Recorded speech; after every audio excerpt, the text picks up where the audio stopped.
The night before the race, as he was preparing his uniform and his gear, I recall him saying, you know, I'm going to write the names of the victims on the bib. And I said something like, you know, you should probably put it on the inside, you know, IAA, all these rules. And, you know, he said, I'm going to do it. And if they tell me I can't run with their names on there, I'll deal with it in the morning.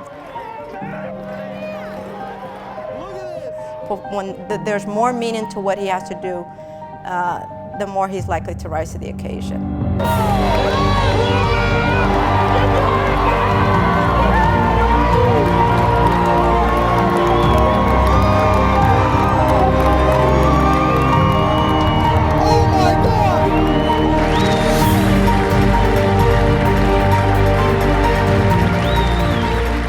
Nothing happens in your own time. I think MEB was destined to win Boston. God created me for this day, is what he said.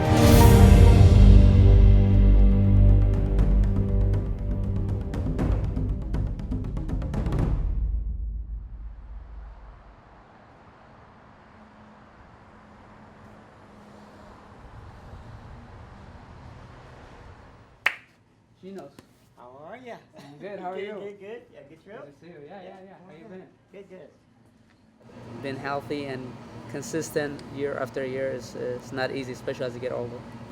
Well, I'm a big believer of ART, which is active release techniques, and Gino Cinco here has helped me out. Basically, just, you know, we put our body through a lot and repetitive muscle movements, and they get tight on you, and you want to be able to free them up. If you're more flexible, you're going to have more cadence, smoother, and you're going to cover ground much more than if you're tight. So that's the science behind it.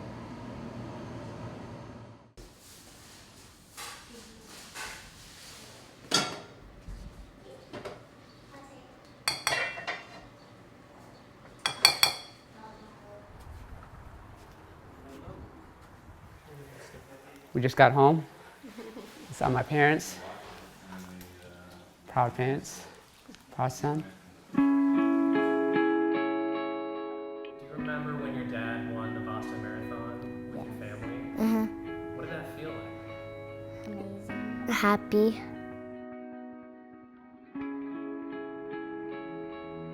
People always said that I would be a great marathoner, and you know, in college and even in high school. So, and then 2004 Athens Olympics, where I had the choice to do the 10K and marathon. When I was doing the marathon, came home with a silver medal. People thought it was a fluke to run Athens and get a silver medal, and I had a lot to prove to people that it wasn't a fluke. In the spring, he said, I want to do Boston. I said, no Boston. I wanted him to have that feeling and also to get even more hungry for the next time he ran. So delayed before he got in the next marathon, but New York proved to him and proved to me that, man, he's going to be good.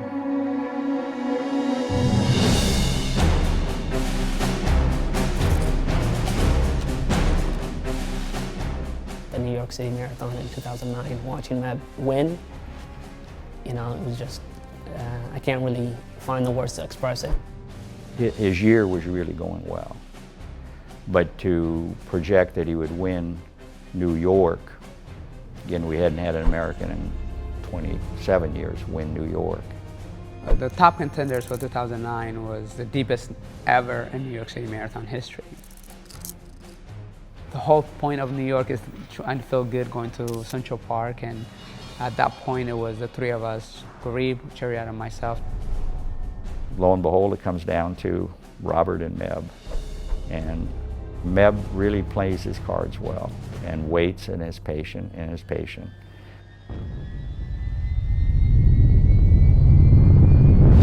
Chariot and Keflezighi bang at each other, a right, a left. I wanted to make a move where Ryan Shea passed away. That was my motivation, but since he was trying to surge and looking back a lot, I said, you know what, this is it now. Maybe let me There were a couple chances Central Park let me make a move, see if he can let me go, and then basically gave me 3-4 strides, and then all of a sudden it's like, this could be it. Entering Central Park off at 5th Avenue at 90th Street, you can see it, the reservoir is on their right, and MEB hit the park.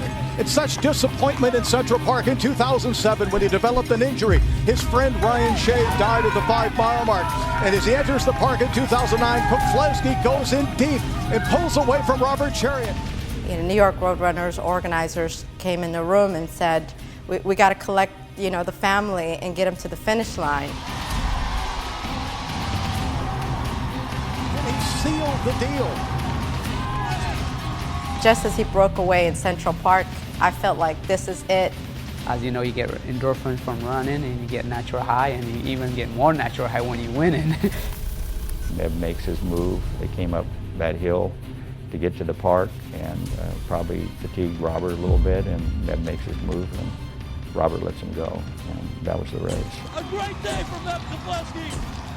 And from Eritrea to New York, the great melting pot.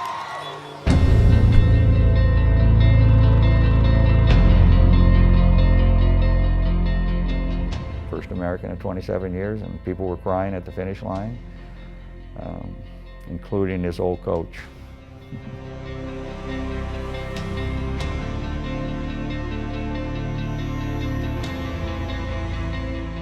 I think the 2009 New York City Marathon victory was life-changing because, I mean, he was on David Letterman at the Thanksgiving Macy's Day parade. You never give up on your dream, and my dream was always to win New York, and I was able to do that.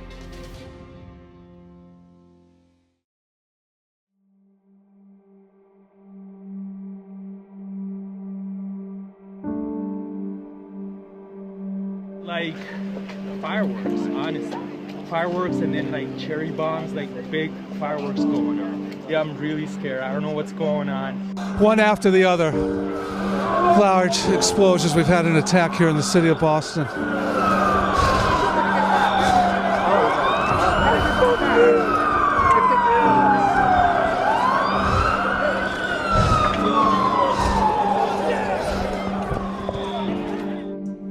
It was a beautiful day. I mean, it was a little crisp. I was watching with my friend Rob Hill and the grandstand.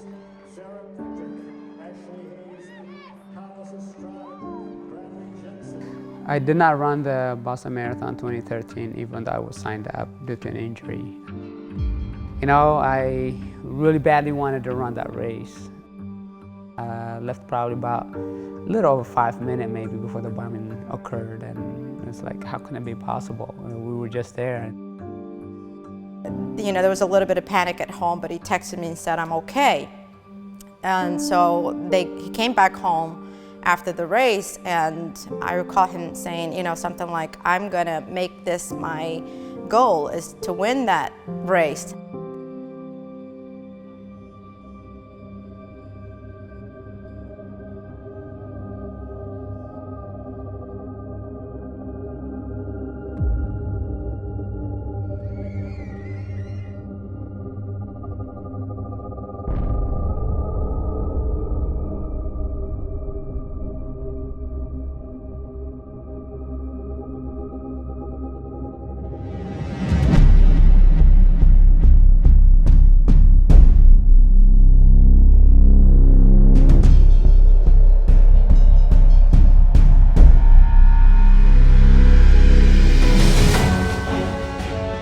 I had just seen a flashback, those last 200 meters or so. I'd seen all the things he had said, and to see him come through that finish line, I just felt possessed completely. I don't even know what happened. I rushed to the finish. MEB is going to win!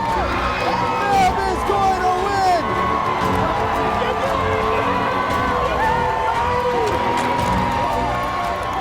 I'm right there at the finish line with Howie and Jordanis, and we're watching him come towards us, and you know, what a moment, you know, storybook stuff.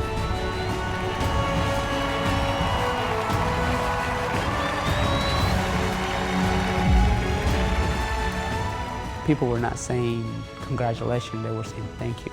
That changed my life. For distance running around the world for someone to do something that made such a statement, bigger than running. It transcends the sport of running, and it shows how sport can help all of us rally from something that bad had really happened and bring us all together.